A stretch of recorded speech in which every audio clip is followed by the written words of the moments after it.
और हमें यहाँ दिखाया जाता है कि क्लियो बहुत तेजी से जनरल ड्रेन की सेना की तरफ बढ़ रहा था और यहाँ पे स्वाम ने और उस लड़की और उस स्वाम के साथ आई हुई लड़की नाइस फॉल ने इनको कैद कर लिया था। और यहाँ पे लूना रो रहा था। लूना की आवाज़ सुन के वो अलीसा वहाँ से हिलती नहीं है, पर जो लड़की नाइस फैलती है उनने नील को एक बहुत ही बड़े लोहे के खंभे से दबा लिया था। और वो यहाँ पे बस ये कहती है, अपने जादू का रिवील करती है कि मैं किसी भी लोहे को काबू करके आसानी से उड़ सकती हूँ, उनको अपने अनुसार उपयोग कर सकती हूँ। इतना वो नीलू को बता रही थी। और नीलू ये पूछती तुम यहाँ पे क्यों आई हो, तभी वो नाइस फॉल बताती है मैं सिर्फ इस बच्चे का पता करने आया हूँ कि इसके अंदर शाही खून है या नहीं। फिर वो एक गोली निकाल के लूना को खिलाने की कोशिश करती है और कहती है अगर ये गोली खा के इसकी आंखों का रंग चेंज हो गया तो ये शाही खून है, अगर इसकी आंखों का रंग चेंज नहीं हुआ तो यानी कि ये एक आम बच्चा है और ये थोड़ी देर बाद मर जाएगा। तो इतना सुनने के बाद नीलू को भाई बहुत ही बुरा लगता है और कहते हैं बच्चे से दूर हट जाओ, लूना से दूर हट जाओ। और यहाँ पे सारी बातें सुन के मतलब आवाज़ें सुन के ना अलीसा को चिंता होती है। फिर वो भागती है लूना के रूम में, पर जभी स्वाम एक कीड़े को उसकी तरफ भेज देता है कि अलीसा को मारने के लिए, पर वो कीड़ा जाता है और अलीसा पे हमला कर देता है। सबको लगता है अलीसा का गेम खत्म, पर नहीं, आप लोग बोल रहे हैं कि वो एक इमोर्टल लड़की है। और इसमें एक स्वाम सोचता है यहाँ पे तो लड़की का खेल खत्म हो गया। और यहाँ पे रूम में दिखाया जाता है लूना वो गोली नहीं खा रहा था और नीलू कह रही थी नहीं नहीं उसे मत खिलाओ गोली। इतना कहने के बाद वो लड़की नहीं मान रही थी और हमें यहाँ पे पहली बार दिखाया जाता है भाई नीलू की ताकत। नीलू भाई क्या क्या थक चुकी थी और फिर वो यूज़ करती अपनी सुपर नेचुरल पावर। लूना भी रोने लगा था और लूना को रो के देखकर वो जो उसके ऊपर लोहे के हत्थे चढ़ रहे थे वो भाई उन्हें धक्का देती और वो सीधे लोहे के हाथे उस नाइस वाली लड़की को लगते हैं और भाई दीवार में छेद हो जाते हैं। यहाँ पे भाई नीलू की पहली बार ताकत दिखाई जाती है। इतनी आवाज़ सुनने के बाद स्वाम भी थोड़ा मतलब हैरान रह जाता है कि मतलब क्या हो रहा है। और यहाँ पे जब तक अलीसा उस कन खजूर को भी मार देती है एक ही हमले में। और अलीसा कहते हैं क्या तूने मुझे हल्का ले रखा है, भटवे तेरे से कितने आते हैं कितना जाते हैं। इतना कहने के बाद उस कीड़े को मार देती है। अब ये चीज़ स्वांग देख के समझ जाता है कि मैंने इन्हें हल्के में ले जाया। तभी उसे याद आता है कि ये लड़की मैंने कहीं देखी है। तो वो भाग के लूना के रूम में पूछती है और उसमें स्वांग को समझ में आता है कि लड़की कौन है। और यहाँ पे देखते हुए नाइस फॉल तो भाई बेहोश हो चुकी थी। और यहाँ पे लूना और नील एकदम सुरक्षित थे, पर लूना रो रहा था क्योंकि उसके साथ बहुत ही बदसलूकी हुई। तभी कहती है अलीसा कि हमें अब यहाँ से निकलना होगा क्योंकि यहाँ पे उनका हमला हो गया जो लूना को यहाँ लेना चाहते हैं। सबसे पहले प्योरिटी हमारी लूना को सुरक्षा करना और जल्द यहाँ पे क्लेवेटस आ सकता है और हम सब सुरक्षित हो जाएंगे। पर यहाँ से जाने से पहले कहती है मुझे कुछ हथियार चाहिए। तो वो अपनी तलवार उठा कर कहती है अभी सामान यहीं पड़ा रहने दो, बस हमें जिस चीज़ की जरूरत है वही। फिर वो वहाँ से छत से कूदने के लिए चले जाते हैं और कहते हैं चलो मेरे 3 गिनती छत से कूद जाना। इतना कहने का कूद जाते हैं तभी वो ऊपर बहुत सारे कीड़े हमले करते हैं। पर अलीसा जो कि एक इमोर्टल लड़की उन सभी कीड़ों को काट डालती है, मतलब उनकी मार चौथ देती है। और यहाँ पर अलीसा को समझ में आ जाता है कि यहाँ से भागना इतना आसान नहीं होगा। फिर वो भागने की वहाँ से कोशिश करती है क्योंकि उन्हें लूना को बचाना था। जब तक नाइस फॉल लोगों होश आ जाता है और वो उन पर हमला करने की कोशिश करती है पर नहीं कर पाती क्योंकि वो उसके पोस्ट से बहुत दूर हुए थे।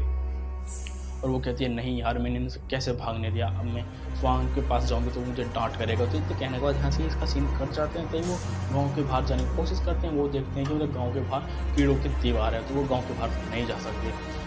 तभी अलीसा कहती है नील से चलो अब हमें ऐसी जगह छुपना होगा जहाँ पे कीड़े लूना तक नहीं पहुँच पाए। इतना कहने के बाद अलीसा और नील वहाँ से भागने के लिए तैयार हो जाते हैं। वहाँ पे एक सुरक्षित जगह ढूंढने के लिए जाने लगते हैं। तभी मेगन स्वाम के पास वो नाइस वाली लड़की आती है और कहती है क्या तुमने उस बच्चे को देखा। तभी वो स्वाम बताता है मुझे पता है एक हीरो उसके साथ है तो इसका मतलब हम सही जगह पे हैं। वो बच्चा एक शाही खून है यानी कि हाइडियंस का एक शाही खून है। तो हीरो के पास उनके सारे गांव वाले चौक जाते हैं मतलब हीरो।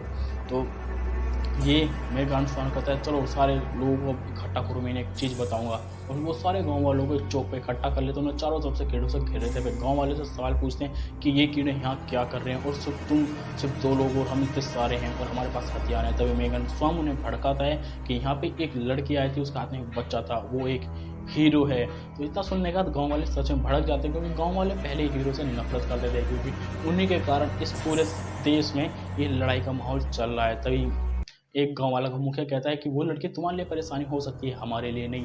पर वो बताता है हाँ अगर क्लेवेट ने हमला नहीं किया था तो हम लोग यहाँ नहीं होते। और यहाँ पे हमारी जनरल ड्रेन की भी सेना आ रही होगी और यहाँ पे जनरल ड्रेन की सेना दिखाई जाती है। यहाँ पे बर्फ नदी के पास आ चुके होते हैं और वो जैसे ही मतलब आते हैं तो उसे जनरल ड्रेन को पता लग जाता है कि मतलब हाँ यहाँ पे कोई ना कोई छिपा है। और एकदम से वो जो इनकी प्रजाति के लोग हैं वो उठ के जनरल ड्रेन पे हमला करते हैं और पूरी नदी भाई बर्फ से जमा देते हैं ताकि यहाँ के लोग ज़्यादा हिल डुल नहीं सके और अपने जूतों में कांटे लगा लेते हैं। और ये होते हैं 6000 और जनरल ड्रेन की सेना में होते हैं 50,000। तो उनका सेनापति कहता है जितने हो सके उतने जनरल ड्रेन के सेना के लोग मार दो। और यहाँ पे फिर जनरल ड्रेन और उसके मुखिया यानी कि उसके सेनापति में लड़ाई होने लगती है। जो उनका सेनापति था उसके पास भी एक शाही दंगा था और जनरल ड्रेन के तो पास तो वही शाही दंगा था।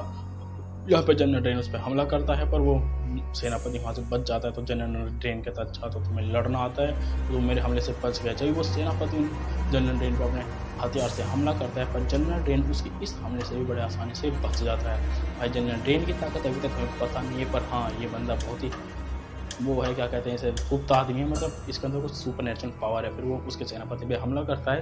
यहाँ पे जनरल ड्रेन पहले कह देता है कि मैं तुम्हें मारना नहीं चाहता, बस मैं तुम्हें दिखाना चाहता हूँ कि तुम मेरे से लड़ने के लायक नहीं हो। फिर भाई साहब अपनी तलवार को ऊपर करता है और वहाँ से निकलता है एक ड्रैगन पंजा और ये ड्रैगन पंजा सीधा जनरल पे हमला कर देता है। और ये हमला इतना खतरनाक था कि जनरल सेनापति था जो वो एक ही हमले में ढेर हो जाता है, यानी कि मरता नहीं और जख्मी हो जाता है। अपने सेनापति को ऐसी हालत में देखकर अपने सेनापति को ऐसी हालत में देखकर उसके सिपाही अपने सेनापति की मदद करने के लिए आते हैं पर जनरल ड्रेन से भी एक हमला करता है जिससे कि उनके सिपाहियों की भी बुरी हालत हो जाती है। और यहाँ पे उसके सेनापति को दिखाया जाता है वो जख्मी हो चुका तो पूछता है तुम किसके पीछे हो। तो वो जनरल ड्रेन कहता है मैं सिर्फ यहाँ पे एक ही चीज़ चाहता हूँ, सारे हीरो का मरना, क्योंकि ये कहानी इतने सालों से चली आ रही सारी झूठ है।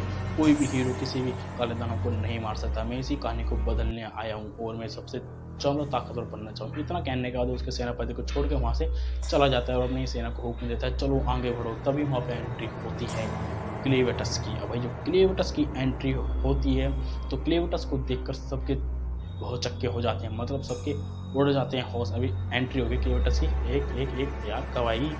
अब हो गया भाई क्लेवेटस की एंट्री। क्लेवेटस की एंट्री होते भाई सबको पता चल जाता है यहाँ पे काले दानव का मसीहा आ गया। उसे देखे जनरल ड्रेन भी डर जाता है। उसके आने से यहाँ पे इतना अचानक भूकंप उठता है कि सब लोग डर जाते हैं। तभी जनरल ड्रेन कहते हैं अच्छा तो तुम हो काले दानव के मसीहाओं में से एक क्लेवेटस। तो क्लेवेटस कहता है मुझे तुमसे कुछ सवाल पूछने हैं, मैं यहाँ तुमसे लड़ने नहीं आया हूँ। इंसानों के बच्चे और काले दानव के बच्चे तुम ही चुराते हो और जो तुम ये जादू यूज़ करते हो वो आता कहाँ है। और जो क्लेवेटस बोलता है तो सब तो चौंक जाते हैं कि मतलब ये बातें कर रहा है। इतना कहने के बाद क्लेवेटस धाड़ मारता है, उसकी धाड़ से इतना तगड़ा तूफान आता है कि सब लोग भाई उड़ते फिरते रहते हैं। सेनापति तो बैठ जाता है पर जनरल ड्रेन उसे ज़्यादा कुछ ना बताता है, उस पर हमला करने की कोशिश करता है और कहता है तुम मुझसे सिर्फ इतना ही पूछने के लिए आए हो पर मैं तुम्हें इसका जवाब क्यों दूँ। अच्छा मुझे ये बताओ जो हीरो हैं तुम्हें मार सकते हैं या नहीं। तो भाई यहाँ पे जो क्लेवेटस है वो सवाल पूछा था पर जनरल ड्रेन ने एक गलती कर दी थी कि वो भी क्लेवेटस से सवाल पूछता है। इतना होने के बाद जनरल ड्रेन पे भाई क्लेवेटस हमला कर देता है और उसे एक ही हमले में उसके छाती को चीर देता है क्लेवेटस। अब भाई जनरल ड्रेन को पता था और वो कहता है मुझे पता था कि तुम मुझे चीर दोगे पर तुम्हें क्या लगता है कि मैंने तुम्हारे वापस लौटने की आशंका नहीं की थी, मैं इसके लिए तैयार था। अब तुम देखो मेरा सबसे ज़्यादा खतरनाक जादू। भाई उसकी एक और मस्तिष्क पे एक आँख निकलती है और कहता है काला खून। अब काला खून उसका शरीर का जितना भी खून था सारा वो क्लेवेटस के ऊपर हमला कर देता है, यानी कि क्लेवेटस के अंदर जनरल ड्रेन के अंदर काला खून था जिससे कि वो क्लेवेटस को कैद कर लेगा। और इतना कहने के बाद उसका जो काला खून था क्लेवेटस के ऊपर जाता है और क्लेवेटस को गोले के अंदर कैद कर लेता है। और यहाँ पे हमें जनरल ड्रेन को दिखाया जाता है, उसकी तलवार गिरती है दूर जाकर और उसमें से निकलता है जनरल ड्रेन। यानी कि यहाँ एक और बात फिक्स हो जाती है कि जनरल ड्रेन कोई इंसान नहीं है, ये एक तलवार है या फिर ये कहो इसके अंदर एक काले दानवों का मसीहा रहता है या फिर इसे एक काले दानवों का मसीहा सपोर्ट करता है। वो तलवार में से निकलता है, उनका सेनापति देखकर डर जाता है कि मतलब हो क्या रहा है। और जब जनरल ड्रेन बताता है अब मैं एक तलवार हूँ और यहाँ से वो क्लेवेटस को कैद करके कहता है अब धीरे धीरे मरते रहो, मेरे इस जादू से कोई भी नहीं बच सकता। और यहाँ पे हमें दिखाया जाता है अलीसा, लूना और नेल यहाँ से सबसे बच के भाग रहे हैं पर गाँव वाले उसका पीछा कर रहे हैं क्योंकि स्वांग ने उन सबको भड़का दिया है।